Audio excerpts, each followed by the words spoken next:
তো আজকে একদম সকাল সকাল ঘুম থেকে উঠে রেডি হয়ে মায়ের সাথে বেরিয়ে পড়েছি মামার বাড়ি যাব বলে। কারণ আজকে মামার বাড়িতে ছিল একটা বিশেষ পুজো, তো সেই জন্যই আমরা যাচ্ছি। এই দেখো চলে এসেছি আমরা মায়ের মন্দিরে, আর দেখতেই পাচ্ছ কতটা ভিড় হয়েছে, সবাই পুজো দিচ্ছে। আজকে ছিল শীতলাষ্টমী, আর এই দিন আমাদের মামার বাড়িতে পুজো হয়।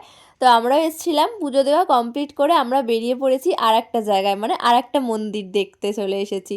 এখানে আমি ফার্স্ট টাইম এলাম, আর এত সুন্দর মন্দিরটা করেছে। আর এই মন্দিরটা কিসের আদলে করা হয়েছে তোমরা গেস করে থাকলে বলো তো। আর এখানে আমি একা নয়, এই যে আমার পার্টনাররা সবাই মিলে এসেছিলাম। আর দেখতেই পাচ্ছ কতটা সুন্দর করে সাজানো হয়েছে মন্দিরটা, আমার তো ভীষণ শান্তি লেগেছে, এতটা সুন্দর মন্দির। আর ভিতরে ঝলকটাও তোমরা একবার দেখে নাও যে ঠাকুরগুলো কতটা সুন্দর। আমার তো ভীষণ ভালো লেগেছে, আমি আরও একবার যাব। তো চলো আজকের মতো মিনি ব্লগটা এখানেই শেষ করতে হচ্ছে। টাটা সবাইকে, সবাই খুব ভালো থেকো, ভালো লাগলে সাবস্ক্রাইব করে নিও। টাটা সবাইকে।